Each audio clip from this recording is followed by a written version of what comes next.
Hey guys, it's Seven again. I'm back. It's take 4 today of my Holy Visions.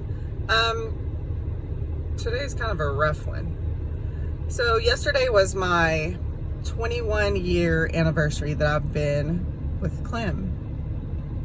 And I love this man. I've been through hell with this man. We've been homeless. We've lived with family.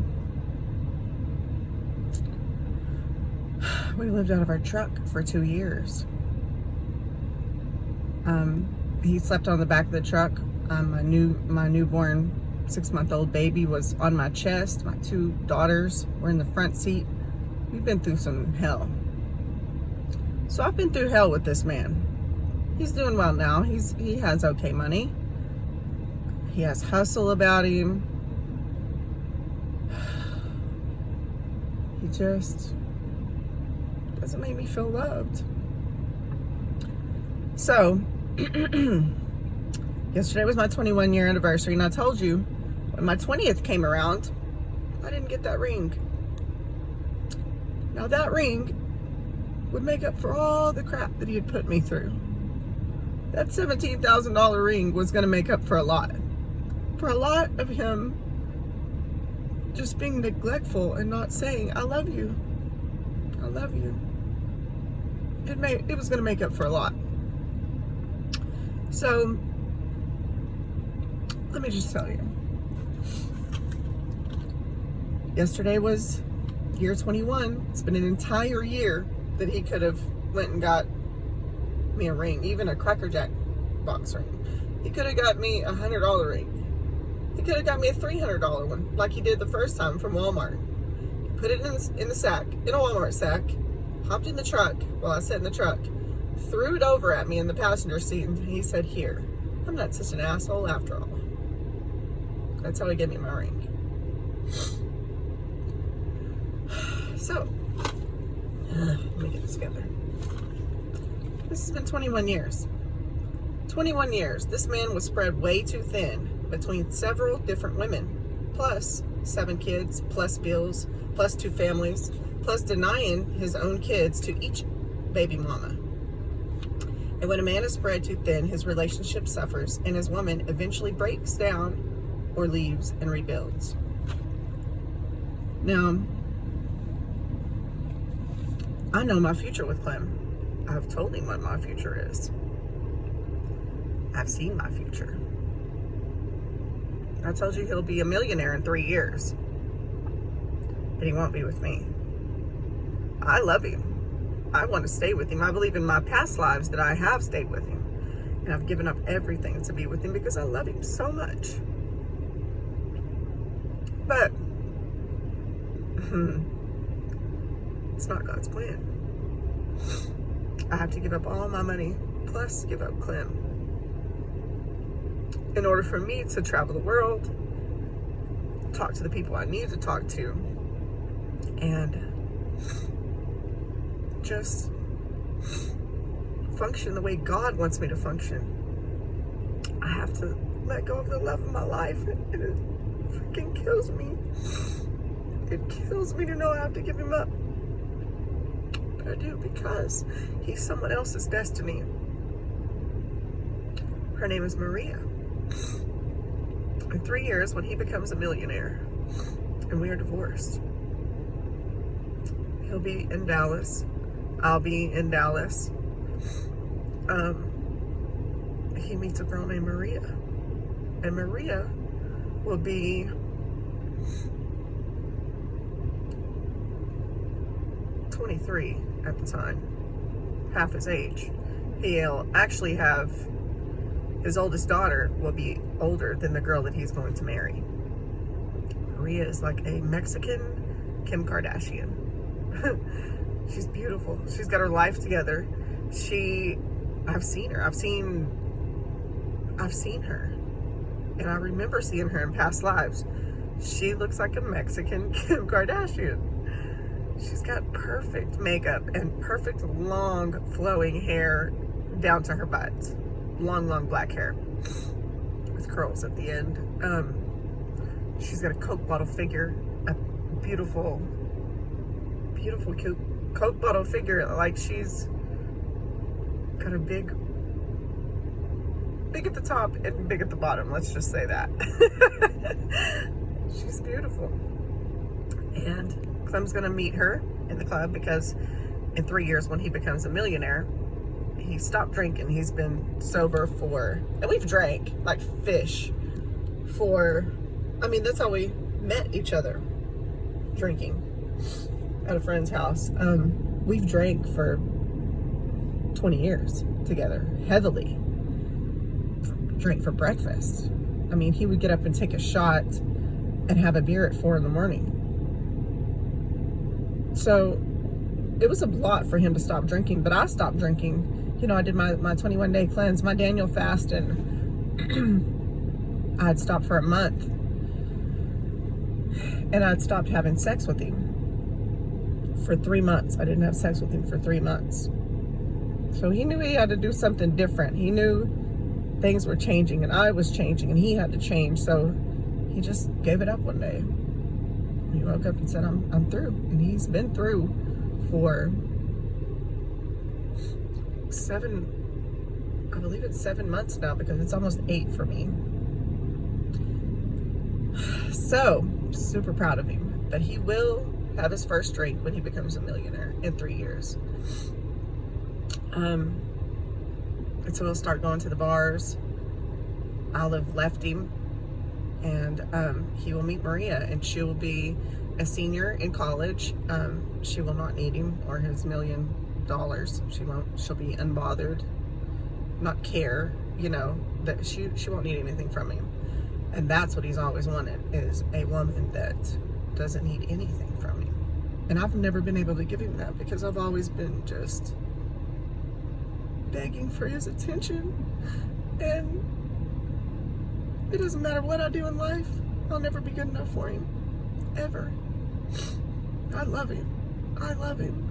I've stayed through 3 kids. He's had 3 kids with another woman. And multiple girlfriends. I'm talking about 2-3 year relationships with other women while he's been with me. And I've stayed just because I just wanted just a little piece of me. I knew I couldn't have all of him, but I could have just a little piece of him, and that's all I wanted. That was good enough for me.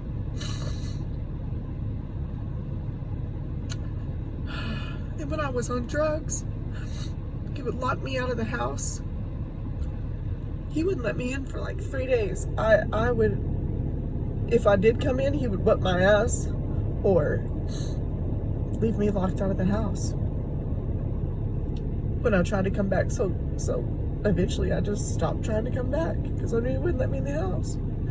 He just left me locked outside, freezing in the snow, in basically some underwear and no bra, just a tank top in the snow with barefoot. Locked me out of the house. I had to run down to a neighbor's and call the cops just to get back in my own house and get shoes. And they put me out because I was on drugs. But all this stuff, I forgive him and I love him. I knew he had his own reason, but he treated me like crap. And I've loved him through it, and I forgave him, but all of that stuff just, it builds and builds and builds and builds, and I can never forget it. I can never forget it. When I leave him, I'll never be with another man in my life. It's not my destiny. His destiny is to get with Maria. So he'll fall in love with Maria and actually do her right. He'll have a yacht. I mean, he'll just be getting millions by the day. I mean, he'll have his little business with his business partner, and I don't know what that business is. I think it's like water or something that everyone needs. It's something that everyone needs. And I'll have 1% of his company. When I divorce him, I don't want any child support. He's a great dad. He's a great, great, great dad to all 7 of them. And a great grandpa to his 3 little grandkids. But I'm telling you, when I leave, I don't want anything. I just want 1% of his company, of his future companies that he will invest in. That's all I'm going to ask for. I don't want the house. I don't want any of his 15 cars or his boat. I don't want any of that. I don't want anything. Just my kiddos. That's it. Anyways, so when I leave, he will eventually start going to the bars. He'll meet Maria. He'll fall in love with her, and they will have a son. He will name his 8th kid Clemmy Levester Smith Jr. And we can't call him Junior because we have another son named Junior. Kind of our adopted kid. We both love him, and he's been with us for years. He's been like our son for years. So he won't call his son Junior, he'll call him Prince, because at this point Clem will be like a king. He'll be looked upon like a king, because his business will be called Royal Estates. So everyone will look at him like a king. And I'm proud of him. I look at him like my king. I love him. I love him. But there's just so much I can't get over. Some things are just better whenever you just leave it alone. We can only do God's will by not being together, because he has to have that son with Maria. So just know that I'm excited to meet you, Maria. You're beautiful. I've seen you. You're absolutely gorgeous, and you're perfect for Clem, because he will fall in love with you and he will stop cheating. There's only one thing in life that I can trust my husband to do, and that's cheat on me. That's it. It's the only thing I trust him to do. And I've been okay with that. I don't know why my self-esteem has been so low that I just, taking it. That's because I just thought, wow, I was, a drug addict, and my kids will be better off without me. And let me tell you, I'd had my daughter, my second daughter,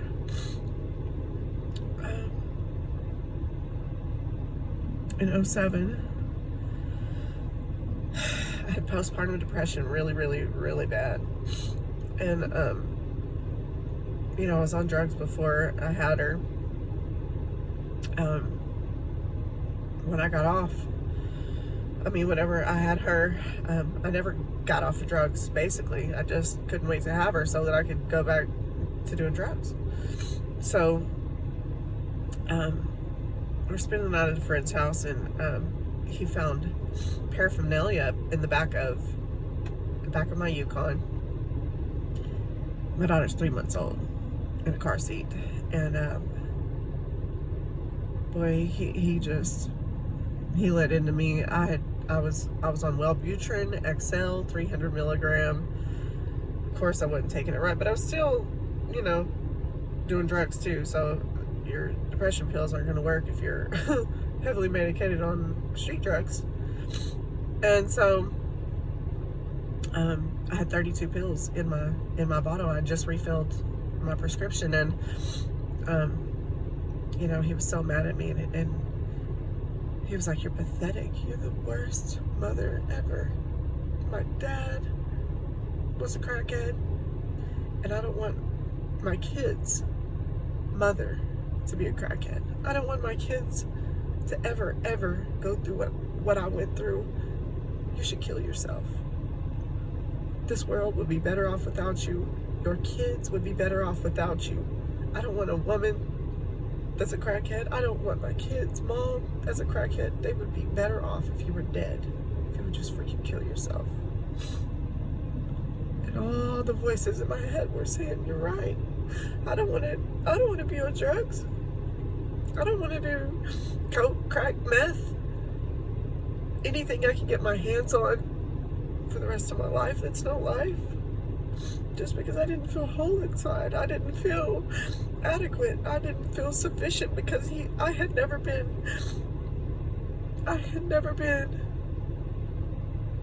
good enough for him to just have one woman and be faithful to one woman. I had been with him for 8 years and he couldn't just be faithful to me.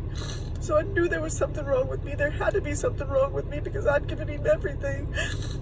I'd quit my family, disowned me. They didn't even talk to me for like 5 years because I was with a black man. You know, I lost friends. I had been homeless. I lost everything and gave up everything for him, and he couldn't give up other women for me. So I knew there was something wrong with me. So I thought, this is it. I'm gonna take all these pills and kill myself. So I did. I grabbed the bottle of pills and told him, I'm fixing to kill myself. I'm fixing to take all these pills. He said, here, let me help you. He grabbed a bottle of water. I would take the pills, about 6, 7 of them, take a mouthful. He would pass me the water. I would drink it. I'd hand it back to him. Take the pills. He'd pass me the water. Drink it. I took 32 pills and he helped me kill myself. I ran after I took them. I hit an abandoned building and I wrote with my finger on a dusty old door, I love you, babies, and I did this for you. And I laid down and I felt myself going to sleep. It was so peaceful. And I felt better about myself. Like, I thought, finally they're gonna get another stepmom. They'll go be with whoever he's been sleeping with. And they'll raise my kids better than I could ever raise them. And then his freaking friend Ebony came and found me. And the cops took me and made me eat charcoal, pumped my stomach. I had multiple seizures. I was in a drug-induced coma for 3 days on a ventilator.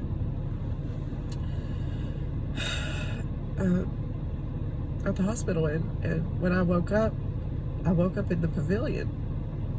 It's just like a mental facility when you try to kill yourself. They put you on suicide watch. So I woke up and I remember talking to some people I didn't know, and then I just started shaking. I had another seizure, and they took me back to the hospital. Then I remember going back to the pavilion, and I'm in the room with an 80-year-old woman that's tried to kill herself multiple times because her family wouldn't come see her. That's who I'm shacked up with. But I couldn't remember. I remembered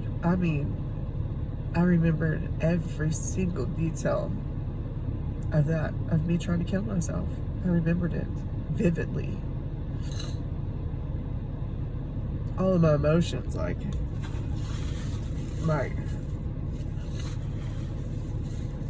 why I tried to kill myself and him helping me kill myself. I remembered every single detail. But I couldn't remember, like, a month before that what had happened. We had put a down payment on a house. We put like $1,600 down.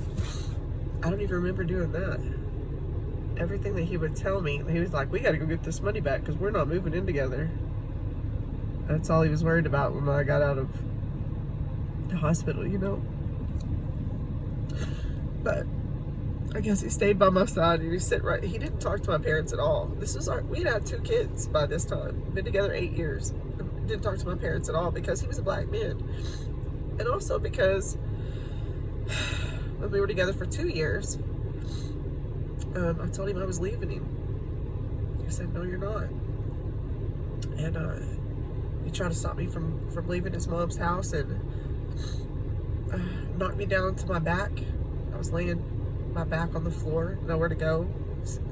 I'm a 150-pound female and he's a 300-pound man. And he straddled me, sat on top of me, and just hit me in my eye. If you'll notice, my eye sinks a little bit. This right eye is not straight. it sinks. Because I had a blowout fracture in this eye right here. I've got a metal plate holding it up.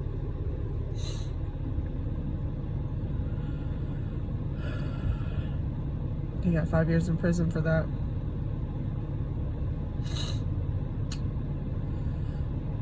So, my parents didn't love him, didn't respect him, didn't like him, didn't know why in the hell I was with him, or why I stayed through that, or was there for him every single weekend that I could be while he was in prison.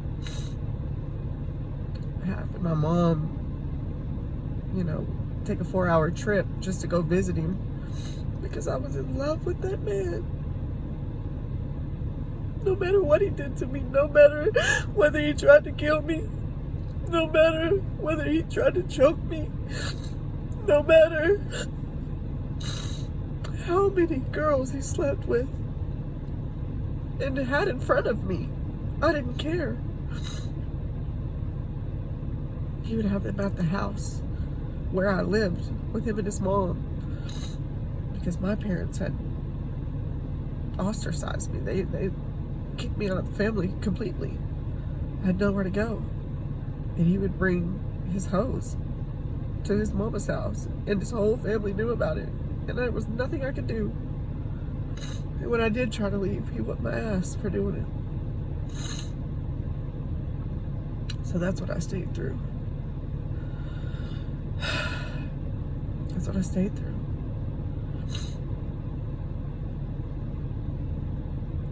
So, just know that you have the choice whether to leave or not, and don't settle for less.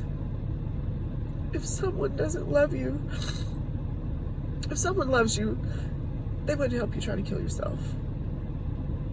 So I don't know why I thought that ring would finally make everything better. It's never been better. We've been together 21 years now, y'all, and he's not even my Facebook husband. Not even my Facebook husband. He won't even tell the world that he's my Facebook husband.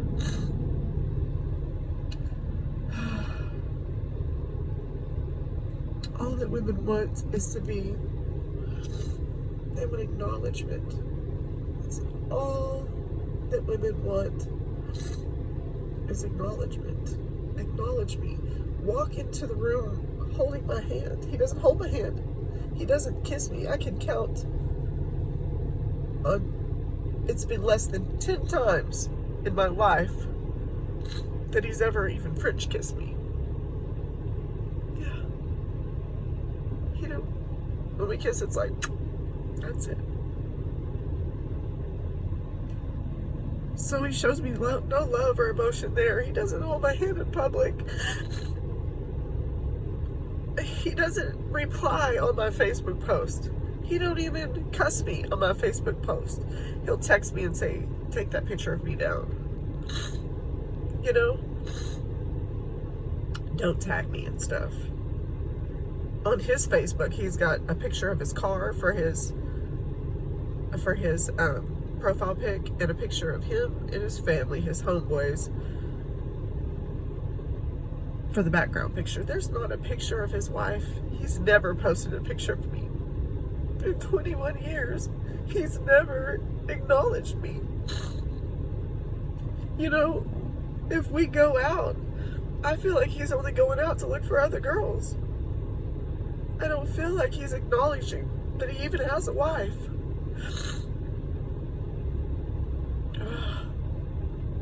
I just want to be acknowledged as somebody's wife, I put up with a lot of shit.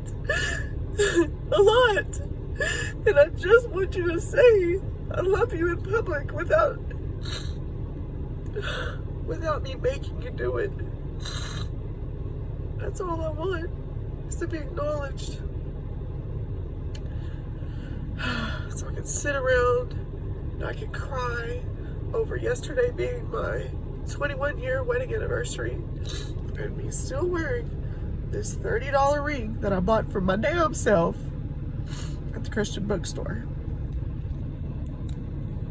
I've bought him 4 or 5 rings. He can't tell me where one of those rings are. I'm sure his hoes have all stolen. Because I want him to wear a ring. I want him to walk into a club or walk around in public and for them to know that he belongs to somebody. But he doesn't care what I want. And I know that, yesterday he took me Escalade shopping. He would rather buy me a $75,000 Cadillac than give me the only thing that I've ever asked for, and that's a wedding ring, because I want to be acknowledged as his wife. I just want to be acknowledged. I just want to be loved. So just know, that's one of my predictions, is that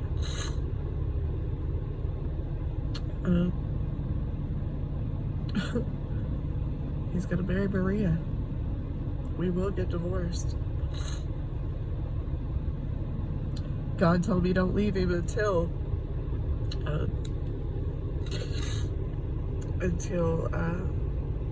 him and his brothers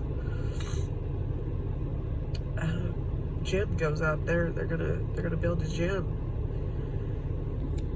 a sports complex, and it's gonna be successful, very successful here in Amarillo. It's gonna be called The Legacy, and I am opening up a business called 7 Signs, because 7 is God's favorite number of completeness. It's also my name, 7. And everything is a sign from God. Everything in my life has been leading up to this moment. And I thank the Lord for all the chains. I thank Him for all of the no's, all of the shut doors. I thank you for all of the drugs and the hell that I've been through, because it's made me a stronger person. It's built me. I can withstand any damn thing. I'm a strong woman because of the hell that I've been through. And so I don't wish that He would take any of it back. Thank you, Lord, for the hell that you put me through. The hell I put myself through. Because without that, I would not be the person I am today. So, my website will be up soon, guys. Got jerseys coming, uniforms. You can take any type of print, and I will make custom-made jerseys for basketball, football, softball, band, cheerleading, any type of sport. I can make it. It's time for me to step up on my own and be proud of my damn self, because I will never make that man happy. He wants and expects too much. And what I do, stop drinking, stop doing drugs, stop having affairs on him. I don't text. I don't acknowledge anyone else in my DM. I don't give him the time of day. I don't give him a second thought. I don't flirt. I don't eat meat, sugar, caffeine. I don't do any of that. And I guarantee you, I'm still not good enough for him. So it's just time for me to be good enough for me. And do what God wants me to do. Be prosperous in my business, in life, and as a mother. That's all that God wants me to be. It's the best me that I could be. And screw him. I've never made him happy. I will never make him happy. And I'm sure I'll get an Escalade. I'm sure I'll get a new house. But I'll never get the ring I want. I'll never get the Facebook post. I'll never get the acknowledgement. I'll never get to walk in a place and feel like, wow, he just wants me and only me. I'll never get that from him. I love you, Clem, but I've given too much of myself to you. And it's time for me to start doing for me. All right, guys. Thank you for listening to my cry session.